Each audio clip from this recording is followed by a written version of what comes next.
Hello friends, कैसे हो? Hope सब बढ़िया हो गए। Welcome to my YouTube channel UGC NET commerce made easy. यहाँ पे आपको पेपर टू कॉमर्स का complete syllabus from unit 1 to unit 10 करवाया जा रहा है। यूनिट 2 अकाउंटिंग एंड ऑडिटिंग की हमारी चल रही है, जिसमें अब हम अपना नेक्स्ट टॉपिक एडमिशन और पार्टनर्स करने जा रहे हैं। देखो, सबसे पहले समझते हैं इसके रीजंस और इम्प्लीकेशंस।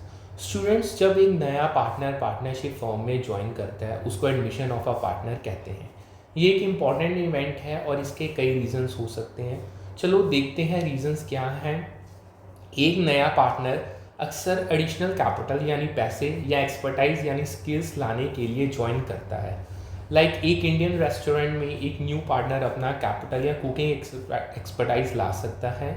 नया पार्टनर बिजनेस को एक्सपेंड करने के लिए ज्वाइन करता है, जैसे नए ब्रांचेस खोलने या न्यू मार्केट्स में जाने के लिए। एक इंडियन ट्रेडिंग फर्म एक नया पार्टनर लाते हैं ताकि वो इंटरनेशनल मार्केट में एक्सपेंड कर सके। इसके अलावा अगर एक पुराना पार्टनर रिटायर करता है या उसकी डेथ हो जाती है, तो उसकी जगह एक नया पार्टनर ज्वाइन करता है। एक इंडियन लॉ फर्म में एक पार्टनर रिटायर करता है तो नया लॉयर ज्वाइन करता है। ठीक है जी। इम्प्लीकेशन रीज़न तो अब हमने कर लिए, इम्प्लीकेशन समझते हैं। नए पार्टनर के एडमिशन के कुछ इंपॉर्टेंट इम्प्लीकेशंस होते हैं। ये फर्म के स्ट्रक्चर और फाइनेंस को अफेक्ट करते हैं। चलो इम्प्लीकेशंस को समझते हैं। देखो, नए पार्टनर के आने से प्रॉफिट शेयरिंग रेशियो चेंज होता है, क्योंकि प्रॉफिट्स अब नए पार्टनर के साथ भी बांटने होते हैं। एक इंडियन पार्टनरशिप में पुराने पार्टनर्स का रेशियो बदल जाता है जब नया पार्टनर ज्वाइन करता है। ठीक है जी। नए पार्टनर के एडमिशन के लिए एसेट्स, लाइबिलिटीज़ और गुडविल को एडजस्ट करना पड़ता है ताकि फर्म का फेयर वैल्यूएशन हो। एक इंडियन ट्रेडिंग फर्म के एसेट्स रीवैल्यू होते हैं जब न्यू पार्टनर आता है। ठीक है। नए पार्टनर के एडमिशन के लिए पार्टनरशिप डीड में लीगल अमेंडमेंट्स चेंजेस करने पड़ सकते हैं, जैसे प्रॉफिट शेयरिंग या कैपिटल टर्म अपडेट करना। अगर मैं बताऊं, एक इंडियन रेस्टोरेंट का पार्टनरशिप डीड अपडेट होता है जब नया पार्टनर ज्वाइन करता है। अब ये मैंने इम्प्लीकेशंस तो आपको बता दी। अब आते हैं अकाउंटिंग एडजस्टमेंट्स पे। New partners capital contribution.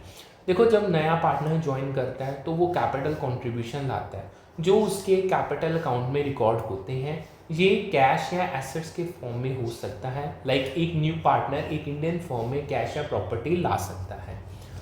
नया पार्टनर कैश, एसेट्स या दोनों कंट्रीब्यूट करता है और ये उसके कैपिटल अकाउंट में रिकॉर्ड होते हैं। एक इंडियन ट्रेडिंग फर्म में न्यू पार्टनर मशीनरी ला सकता है जो उसके कैपिटल अकाउंट में जाएगा डायरेक्टली। ठीक है जी। अगर एग्जाम्पल बताऊं, जैसे एक न्यू पार्टनर 50,000 कैश लाता है, इसके लिए जर्नल एंट्री होगी cash account debit 50,000 to new partners capital account credit 50,000। ठीक है, यानी 50,000 कैश आया जो पार्टनर की कैपिटल में चला गया। ठीक है, अब आगे बढ़ते हैं। होप्स आपको ये क्लियर होगा। अब आते हैं adjustment of profit sharing ratio की बात करते हैं। देखो, नए पार्टनर के आने से प्रॉफिट शेयरिंग रेशियो एडजस्ट होता है, क्योंकि पुराने पार्टनर्स अपना शेयर सेक्रीफाइस करते हैं। एक लॉ फर्म में न्यू पार्टनर के लिए प्रॉफिट शेयरिंग रेशियो बदलेगा। पुराने पार्टनर्स अपने प्रॉफिट शेयर का कुछ हिस्सा सेक्रीफाइस करते हैं ताकि नए पार्टनर को शेयर मिले। ठीक है जी। जैसे पुराना रेशियो अगर ए और बी का 3:2 का है, लेकिन नए न्यू पार्टनर सी के आने से न्यू रेशियो 2:2:1 हो जाता है। That is the example of adjustment of profit sharing ratio. यानी अगर हम इसको एग्जाम्पल की तौर में लें, जो कोई भी फॉर्म में अगर ये चीज़ होती है, ये एडमिशन के टाइम पे एडजस्टमेंट है प्रॉफिट शेयरिंग रेशियो की। अगर गुडविल की बात करें, गुडविल फर्म की रेपुटेशन या अर्निंग कैपेसिटी को रिप्रेजेंट करती है और इसको नए पार्टनर के एडमिशन के टाइम एडजस्ट किया जाता है। ठीक है जी। गुडविल फर्म की रेपुटेशन या फ्यूचर प्रॉफिट अर्निंग कैपेसिटी को शो करती है और नए पार्टनर के एडमिशन के टाइम इसका वैल्यूएशन होता है। अब इसके मेथड्स की बात करें, गुडविल एडजस्ट करने के दो मेन मेथड्स हैं। चलो इनको डिटेल में देखते हैं। सबसे पहला प्रीमियम मेथड आता है। प्रीमियम मेथड में नया पार्टनर गुडविल के लिए प्रीमियम एक्स्ट्रा पेमेंट देता है जो पुराने पार्टनर्स के कैपिटल अकाउंट में सेक्रीफाइसिंग रेशियो के हिसाब से क्रेडिट होते हैं। ठीक है जी। रीवैल्यूएशन मेथड दूसरा।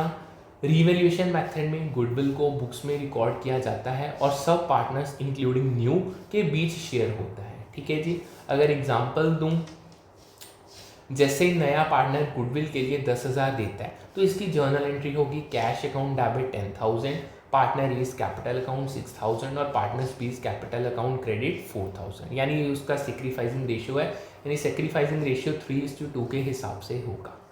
अब आता है next revaluation of assets and liabilities. देखो, नए पार्टनर के एडमिशन के टाइम पे एसेट्स और लायबिलिटीज को फेयर मार्केट वैल्यू पे रीवैल्यू किया जाता है ताकि फर्म का सही वैल्यूएशन हो। ठीक है जी। रीवैल्यूएशन अकाउंट बनाया जाता है जिसमें एसेट्स और लायबिलिटी के गेन्स या लॉसेस रिकॉर्ड होते हैं और ये पुराने पार्टनर्स के ओल्ड प्रॉफिट शेयरिंग रेशियो में शेयर होते हैं। ठीक है जी। जैसे अगर थोड़ा सा एग्जांपल के बताऊं, जैसे मशीनरी का वैल्यू 1 लाख से 1.2 लाख हो जाता है, जर्नल एंट्री होगी machinery account debit 20,000, revaluation account credit 20,000। फिर रीवैल्यूएशन प्रॉफिट को पुराने पार्टनर्स के कैपिटल अकाउंट में ओल्ड रेशियो यानी 3:2 में बांटा जाता है। Revaluation account debit 20,000 to partners capital account 12,000 to partner A's capital account to partner B's capital account 8,000। ठीक है जी। नए पार्टनर के एडमिशन जो इंडियन पार्टनरशिप एक्ट 1932 के अंदर होता है, प्रॉफिट शेयरिंग रेशियोस और एसेट एंड लायबिलिटीज के रीवैल्यूएशन को ये इन्वॉल्व करता है। ये एक प्रीवियस ईयर अब क्वेश्चन है। ऑप्शन 1 था जो इसका करेक्ट आंसर था, उसके अकॉर्डिंग स्टेटमेंट बी, डी और ई सही थी। अब चलो हमारे पास क्वेश्चन तो है नहीं, अब डायरेक्टली हम कर लेते हैं। चलो इनको एक एक करके देखते हैं और गलत स्टेटमेंट्स को भी समझते हैं। देखो, जो ये फर्स्ट स्टेटमेंट थी अकॉर्डिंग टू सेक्शन 35, यानी ये स्टेटमेंट गलत है। सेक्शन 35 इंडियन पार्टनरशिप एक्ट 1932 का पार्टनर के सिजेशन यानी रिटायरमेंट के बाद लायबिलिटी से रिलेटेड है, ना कि नए पार्टनर्स के एडमिशन से। एडमिशन सेक्शन 31 के अंदर होता है जिसमें सब एग्जिस्टिंग पार्टनर्स की कंसेंट चाहिए। ठीक है जी। सेक्शन 35 कहता है कि एक पार्टनर जो फर्म छोड़ देता है उसकी लायबिलिटीज फर्म के एक्ट्स के लिए कैसे हैंडल होती हैं, ये एडमिशन से नहीं रिलेटेड। ठीक है जी। नया पार्टनर का एडमिशन सेक्शन 31 के अंदर होता है जो कहता है कि सब एग्जिस्टिंग पार्टनर्स की कॉन्सेंट से नया पार्टनर ज्वाइन कर सकता है जब तक डीड में कुछ और ना लिखा हो। यानी इसलिए स्टेटमेंट जो ए है गलत है क्योंकि सेक्शन 35 एडमिशन के बारे में नहीं है। अब जो बी है ये स्टेटमेंट सही थी। न्यू प्रॉफिट शेयरिंग रेशियो वो रेशियो है जिसमें सब पार्टनर्स इंक्लूडिंग नया पार्टनर फ्यूचर प्रॉफिट और लॉसेस शेयर करते हैं। लाइक एक इंडियन रेस्टोरेंट में न्यू पार्टनर के आने से रेशियो 3:2 से 2:1 का हो जाता है।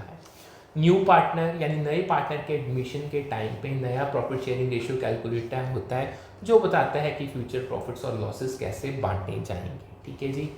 यानी इसको अगर समझें थोड़ा सा और डिटेल में चलें, ये रेशियो पार्टनर्स की एग्रीमेंट को रिफ्लेक्ट करता है जिसमें पुराने पार्टनर्स अपना शेयर सेक्रीफाइस करते हैं। अब आते हैं सी पे। ये स्टेटमेंट भी गलत थी। न्यू प्रॉफिट शेयरिंग शेयर एक formula like profit share sacrifice minus old profit share से नहीं बनाया जाता बल्कि एग्रीमेंट के बेस पे डिसाइड होता है। ठीक है जी। New profit sharing ratio agreement से डिसाइड होता है, ना कि किसी फॉर्मूले से like sacrifice share minus old share से ये डिसाइड नहीं हो सकता। सेक्रीफाइस शेयर वो पोर्शन है जो पुराने पार्टनर्स छोड़ते हैं जो न्यू पार्टनर का शेयर बनता है। लेकिन ये स्टेटमेंट गलत है, गलत तरह से इसको फ्रेम करती है। लाइक एक इंडियन ट्रेडिंग फर्म में पुराने पार्टनर्स अपना शेयर सेक्रीफाइस करते हैं लेकिन ये फॉर्मूला गलत है। ठीक है जी। अब डी पे चलते हैं। ये स्टेटमेंट सही है। सेक्रीफाइसिंग रेशियो पुराने पार्टनर्स के ओल्ड प्रॉफिट शेयरिंग और न्यू प्रॉफिट शेयर के डिफरेंस से कैलकुलेट होता है। अगर फॉर्मूले की बात करें, sacrificing ratio is equal to old profit share minus new profit share. ठीक है जी। सेक्रीफाइसिंग रेशियो वो प्रोपोर्शन है जिसमें पुराने पार्टनर्स अपने प्रॉफिट शेयर्स छोड़ते हैं नए पार्टनर के लिए। ठीक है। सेक्रीफाइसिंग रेशियो कैलकुलेट होता है old profit share minus new profit share. ठीक, उससे अगर मैं आपको एग्जांपल दूं, मान लो एक इंडियन लॉ फॉर्म में पार्टनर का ओल्ड शेयर 1/2 और न्यू शेयर 1/3 है, तो sacrificing ratio will be 1/2 minus 1/3 that is equal to 1/6। जैसे अगर एक पार्टनर का ओल्ड शेयर 1/2 और न्यू शेयर 1/3 है तो सेक्रीफाइस 1/2 माइनस 1/3 1/6 के बराबर होगा। अब ई पे आते हैं। ये स्टेटमेंट सही है। रीवैल्यूएशन अकाउंट से जो प्रॉफिट या लॉस होता है वो पुराने पार्टनर्स के कैपिटल अकाउंट में ट्रांसफर होता है ओल्ड रेशियो के हिसाब से। ठीक है जी। नए पार्टनर्स के एडमिशन के टाइम एक रीवैल्यूएशन अकाउंट बनाया जाता है ताकि एसेट्स और लायबिलिटी से के बुक वैल्यूज को करंट यानी मार्केट वैल्यू से एडजस्ट किया जा सके। रिवैल्यूएशन से जो प्रॉफिट या लॉस होता है वो पुराने पार्टनर्स के कैपिटल अकाउंट में ओल्ड प्रॉफिट शेयरिंग रेशियो के हिसाब से ट्रांसफर होते हैं, क्योंकि नया पार्टनर पास्ट गेन या लॉसेस का हकदार नहीं होता। होप सो आपको ये अच्छे से समझ आ गया होगा। अब एक और प्रीवियस ईयर क्वेश्चन है, incoming partner can not bring a premium for goodwill. देखो, अगर नया पार्टनर गुडविल प्रीमियम नहीं ला सकता तो गुडविल का एडजस्टमेंट उसके कैपिटल अकाउंट के थ्रू किया जाता है। लाइक एक इंडियन रेस्टोरेंट में न्यू पार्टनर गुडविल के लिए कैश नहीं देता तो उसका कैपिटल अकाउंट एडजस्ट होता है। गुडविल बिजनेस की इंटेंजिबल वैल्यू है जो टेंजिबल एसेट जैसे मशीनरी से ज़्यादा होती है, जैसे रेपुटेशन या कस्टमर बेस हो गया। नए पार्टनर के एडमिशन के टाइम पुराने पार्टनर्स एसेट्स, लाइबिलिटीज और गुडविल को रीवैल्यू कर सकते हैं। अगर नया पार्टनर गुडविल प्रीमियम नहीं दे सकता तो उसके कैपिटल अकाउंट को रिड्यूस करके एडजस्टमेंट किया जाता है। नए पार्टनर के कैपिटल अकाउंट को कम करके गुडविल प्रीमियम ना होने का एडजस्टमेंट किया जाता है। लाइक एक इंडियन ट्रेडिंग फॉर्म में नए पार्टनर का कैपिटल रिड्यूस होता है अगर वो गुडविल के लिए पे नहीं करता। ठीक है जी। अब बात करते हैं प्रॉफिट शेयरिंग रेशियो, जब वो चेंज होता है उस टॉपिक को अब हम करने जा रहे हैं। देखो, पार्टनरशिप में प्रॉफिट शेयरिंग रेशियो डिसाइड करता है कि प्रॉफिट पार्टनर्स के बीच कैसे बांटे हैं। जब नया पार्टनर ज्वाइन करता है तो पुराने पार्टनर्स का प्रॉफिट शेयरिंग रेशियो चेंज होता है। नए पार्टनर का प्रॉफिट शेयरिंग रेशियो सब पार्टनर्स के प्रॉफिट से बनता जाता है, इंक्लूडिंग पुराने पार्टनर्स, इसलिए रेशियो चेंज होता है। इस वजह से पुराने पार्टनर्स के कंबाइंड शेयर्स कम हो जाते हैं। जब नया पार्टनर सब पार्टनर से अपने प्रॉफिट शेयर लेता है तो पुराने पार्टनर्स का प्रॉफिट शेयरिंग रेशियो चेंज होता है। ठीक है जी, क्लियर है होप सो आपको। अब ये सही है क्योंकि नए पार्टनर के आने से सब पार्टनर्स के प्रॉफिट डिस्ट्रीब्यूशन पे असर पड़ता है और उनके रेशियोज चेंज होते हैं। नए पार्टनर के एडमिशन से पुराने पार्टनर्स के कंबाइंड शेयर्स भी कम हो जाते हैं। अब एक टॉपिक आता है कैट गुडविल का। लाइक ये भी एक प्रीवियस ईयर क्वेश्चन है। कैट गुडविल को बेस्ट टाइप का गुडविल माना जाता है। ये term typically high quality goodwill को रेफर करती है जो स्ट्रॉन्ग कस्टमर लॉयल्टी या ब्रांड रेपुटेशन से आता है। लाइक एक इंडियन रेस्टोरेंट चेन जैसे हल्दीराम का गुडविल हाई क्वालिटी होता है। गुडविल बिजनेस की इंटेंजिबल वैल्यू या रेपुटेशन को रेफर करता है, जैसे ब्रांड नेम या कस्टमर रिलेशनशिप्स। अब आगे चलते हैं, होप्स आपको ये सारा क्लियर होगा। अब करते हैं रिटायरमेंट। स्टूडेंट्स, जब एक पार्टनर पार्टनरशिप फॉर्म से एग्जिट करता है उसको रिटायरमेंट ऑफ पार्टनर कहते हैं। ये एक इम्पॉर्टेंट इवेंट है और इसके कई रीजंस हो सकते हैं। चलो देखते हैं रीजंस क्या हैं। देखो, एक पार्टनर पर्सनल रीजंस जैसे हेल्थ इश्यूज या रिटायरमेंट एज की वजह से फर्म छोड़ सकता है। लाइक एक इंडियन लॉ फर्म का पार्टनर हेल्थ प्रॉब्लम की वजह से रिटायर हो सकता है। अगर पार्टनर्स के बीच डिसएग्रीमेंट होता है तो एक पार्टनर रिटायर कर सकता है। कभी फर्म अपने स्ट्रक्चर को बदलने के लिए लाइक स्ट्रेटेजिक रीस्ट्रक्चरिंग एक पार्टनर को रिटायर करने के लिए करती है। रिटायरमेंट का एक स्पेसिफिक प्रोसेस होता है जिसमें फर्म और रिटायरिंग पार्टनर के अकाउंट सेटल किए जाते हैं। अब चलो इस प्रोसेस को, स्टेप्स को समझते हैं। सबसे पहला, रिटायरिंग पार्टनर के ड्यूज जैसे उसका कैपिटल, प्रॉफिट शेयर और लोन सेटल किए जाते हैं।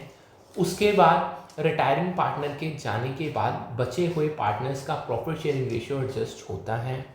फिर एसेट्स और लायबिलिटीज को रीवैल्यू किया जाता है ताकि फर्म का फेयर मार्केट वैल्यू क्लियर हो। ठीक है जी।